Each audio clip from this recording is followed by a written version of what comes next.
मिरहा जल्दी जल्दी कर, जल्दी से सारे डोनट्स खा ले। एक तो इतनी भूख लगती है, समझ में नहीं आता। और ये इतने मज़े के डोनट्स, इससे पहले कि अम्मी आ जाए। ओ लो जी। मिरहा, फिर से खा रही हो? अभी थोड़ी देर पहले तो खाना खाया था। एक तो मैं तुम्हारी इस भुक्कड़पन से ना बहुत तंग हूँ। समझ में नहीं आता, कल तुम्हारे रिश्ते वाले आ रहे हैं। मैं क्या मुंह दिखाऊंगी कल को कि तुम वहाँ जाकर भी उनका राशन सारे का सारा चट कर दोगी। पता नहीं तुम्हें क्या मसला है, इतना क्यों खाती हो तुम? मत खाया करो इतना। अरे क्यों अम्मी, खाना खाने में कैसी बुराई है? फिर मैं थोड़ा सा तो ज़्यादा खाती हूँ, इसमें क्या है? और मेरी भी इसमें कोई गलती नहीं है, भूख ही इतनी लगती है। पता है थोड़ी देर पहले खाना खाया था, समझ नहीं आती कौन खा गया, चूहे खा गए या कौन खा गया। फिर से भूख लग रही है अम्मी, खा लेने देना। हाँ जी बेटा जी, खाना खाना बुरी बात नहीं होती, लेकिन बहुत ज़्यादा और हर वक्त खाना बहुत बुरी बात है। क्या तुम हर वक्त जानवरों की तरह चढ़ती रहती हो? कल को तुम्हारे ससुराल वाले आ रहे हैं और ख़बरदार जो उनके सामने तुमने कोई चीज़ खाई या फिर कल कलां को उनके घर जाकर पता चला कि तुमने कुछ खाया हो, चुपचाप बस थोड़ा बहुत खाना है।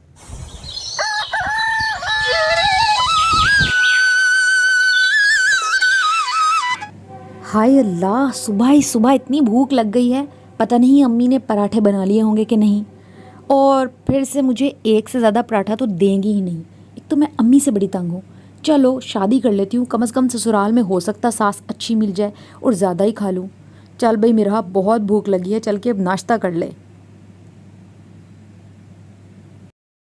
राजता बहन, मुझे आपकी बेटी बहुत पसंद आई है। मेरा अब आपकी नहीं, मेरी ही बेटी है और मैं चाहती हूँ कि जल्द अज जल्द इसी महीने शादी कर लें, क्योंकि मुझे बहुत शौक है कि मैं जल्दी से अपनी बेटी को ब्याह कर घर ले आऊँ। देखो तो सही, चुपचाप बैठी है।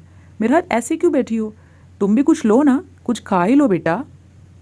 अरे नहीं नहीं बहन, मिरहा ने कुछ नहीं खाना। अभी थोड़ी देर पहले तो हमने खाना खाया है। ये सब कुछ तो हमने आपके लिए मंगवाया है, आप खाएं। और शादी की बात है तो मैं खुद राज़ी हूँ, क्योंकि मैंने सारी तैयारी की हुई है। इसीलिए बस इसी महीने मिरहा की शादी कर देते हैं। बस आप भी तैयारियां पकड़ें अब। वो दोनों समधने तो आपस में शादी की बातें तय कर रही थीं, जबकि मिरहा बेचारी एक कोने में बैठी इसी परेशानी में मुब्तला थी कि कब ये आंटी जाए और कब वो इस सारी खाने पीने वाली चीज़ों पर टूट पड़े। बेचारी मिरहा। और फिर कुछ ही दिनों बाद शादी हो गई और मिरहा ब्याह कर अपने ससुराल चली गई, जहाँ पर सिर्फ उसका शौहर और उसकी सास ही मौजूद थे। शुरू के एक दो दिन तो सब ठीक रहा, लेकिन जैसे ही शादी का तीसरा दिन हुआ। खाना तो सारा बन ही गया है तकरीबन। बस ऐसा करती हूँ कि मैं इंतज़ार कर लेती हूँ, जैसे ही अरसल आएगा फिर उसके बाद तीनों मिलकर खाना खा लेंगे। तब तक मैं थोड़ा सा आराम ही कर लेती हूँ। और दूसरी तरफ बेचारी मिरहा 2 दिन से कुछ भी ढंग का नहीं खा सकी, क्योंकि वो बेचारी खाती थी तो बहुत ज़्यादा खाती थी, भूख उसे बार बार लगती थी और उन सब के सामने वो खा नहीं सकती थी, क्योंकि सारा खाना तो उसकी सास ही बनाती थी अभी फ़िलहाल तो। इसलिए मिरहा परेशान थी कि आखिर वो बहुत ज़्यादा खाना कैसे खाए। माँ जी अभी खाना बनाकर कमरे में गई हैं। ऐसा करती हूँ, अभी जाकर अपने लिए खाना निकाल लाती हूँ, वरना आज फिर मैं भूखी ही मर जाऊंगी। उसके बाद मिरहा चुपचाप खामोशी से दबे पाँव किचन की तरफ चल पड़ती है। और किचन में जाने के बाद थोड़ी ही देर में बहुत सारा खाना ट्रे में रखकर वो अपने कमरे की तरफ ले जाती है और किसी को कानो कान खबर नहीं होती। लेकिन जैसे ही उसकी सास मोहतरमा किचन में पहुंचती है, वो तो हैरान रह जाती हैं। अरे, ये सारे का सारा खाना किधर चला गया? अभी थोड़ी देर पहले तो मैं बनाकर गई थी। ऐसा कैसे हो सकता है? अभी तो बहू ने भी नहीं खाया, अरसल भी घर नहीं आया, तो ये खाना कौन खा गया? बिल्ली? बिल्ली तो नहीं खा सकती। खाना गया कहाँ? अरसल, मैं बता रही हूँ ना कि मुझे कोई गलत फहमी नहीं हुई। अभी आधा घंटा पहले तो मैं पूरा खाना बनाकर रख कर आई हूँ और अब सारे के सारे बर्तन खाली पड़े हैं। पता नहीं खाना कहाँ चला गया। ना तुमने खाया, ना मिरहा ने खाया, ना अभी मैंने खाया, तो ये कौन खाना उड़ाकर ले गया? मैं तो खुद बहुत हैरान हूँ। अरे अम्मी, ये क्या बात कर रही हैं आप? ऐसा कैसे हो सकता है कि किचन से खाना ही गायब हो जाए? ऐसा पहले तो कभी नहीं हुआ। अच्छा छोड़ें, आप परेशान मत हो, खाना और बना लेते हैं या फिर मैं बाहर से ही ले आता हूँ।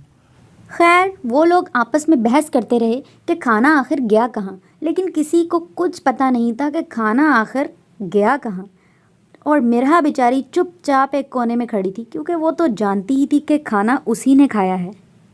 लेकिन ये क्या, उस दिन तो खाने की गुत्थी सुलझी नहीं थी। अब तो रोज़ाना ही किसी न किसी टाइम खाना गायब हो जाता। मिरहा को खाना खाने के बाद भी भूख लगती थी, इसलिए जब उसकी सास इधर उधर होती तो वो दोबारा से खाना ले जाती, और वो भी बहुत सारा। उसकी सास बहुत परेशान थी। उसके बाद उसने ठान ली कि उसे नज़र रखनी होगी। एक दिन वो किचन के सराहने नज़र रखकर खड़ी हो गई, और फिर उसने क्या देखा कि मिरहा ट्रे भर कर खाना अपने कमरे की तरफ ले जा रही थी। मिरहा की सास को उसकी ये हरकत बहुत बुरी लगी। उसने सोचा कि ये है तो अच्छे ख़ानदान की, लेकिन ये खाना क्यों रोज़ चोरी कर लेती है। उसके बाद जैसे ही वो मिरहा के कमरे में दाखिल हुई, मिरहा तो मारे खौफ के डर कर खड़ी हो गई कि जैसे उसकी कोई चोरी पकड़ी गई हो। मिरहा, ये क्या बचपना है? मुझे तुमसे ऐसी तवक्को नहीं थी। बेटा, तुम तो अच्छे खानदान से हो। मैं तो तुम्हें अच्छी लड़की समझती थी, लेकिन अपने ही घर में चोरी कौन करता है? और मैंने तुम पर खाने की कोई पाबंदी तो नहीं लगाई ना बेटा? फिर इस तरह ट्रे भर भर के इतना सारा खाना, और वो भी चोरी करके रोज़ाना ले जाना, मेरी समझ में नहीं आ रही कि तुम ऐसा क्यों करती हो मिरहा। क्या कोई पाबंदी है तुम्हें? माँ जी मुझे माफ़ कर दे। मैं ये सब कुछ जानबूझकर नहीं करती। मैं बहुत मजबूर हूँ। आप जानती हैं, मुझे इतनी भूख लगती है कि अम्मी भी मेरी इसी आदत से तंग थी। और अम्मी ने कहा था कि तुम्हारे ससुराल में किसी को पता नहीं चलना चाहिए कि तुम सारा दिन बहुत खाती हो। मैं क्या करूँ, आप लोगों के सामने मैं इतना खा नहीं पाती। पेट मेरा भरता नहीं, भूख मुझे लग जाती है तो मुझे खाना चोरी करना पड़ता है। आंटी, मैं जानती हूँ मेरी गलती है, आपको बुरा लगा है, लेकिन मैं क्या करूँ, मुझे इतनी भूख लगती है। अभी देखिए, थोड़ी देर पहले खाना खाया था, अब मुझे फिर खाना पड़ रहा है। मिरहा बेटा, हर चीज़ का कोई ना कोई हल होता है। कल सुबह तुम मेरे साथ चलना। देखो मिरहा, मैं तुम्हें डॉक्टर के लेकर जा रही हूँ, क्योंकि मुझे पता चल गया है कि तुम्हें क्या बीमारी है। बेटा, तुम्हारा मैदा ख़राब है। तुमने शदीद ख़राब किया हुआ है, पता है, इसीलिए तुम्हें बहुत ज़्यादा भूख लगती है। कभी बहुत ज़्यादा खाना और कभी बिल्कुल ना खाना, ये दोनों मैदा ख़राब की अलामत है। और तुम बेचारी चोरियों पे लग गई हो, तुम्हें किसी ने बताया नहीं। अब ऐसा करो, चुपचाप मेरे साथ डॉक्टर के चलो, वो तुम्हें दवाई देगी, तुम्हें चोरी नहीं करनी पड़ेगी फिर। अरे वाह भाई, मिरहा को तो वाकई ही मैदे का मसला था, जो कि अब डॉक्टर ने ठीक कर दिया था। अब वो सबके साथ बैठकर खाना खाती थी, और खाती भी उसी तरह थी जिस तरह सब खाते। अब ना तो मिरहा खाना चुराती थी, और ना ही रोज़ाना किसी चोर को ढूंढना पड़ता था।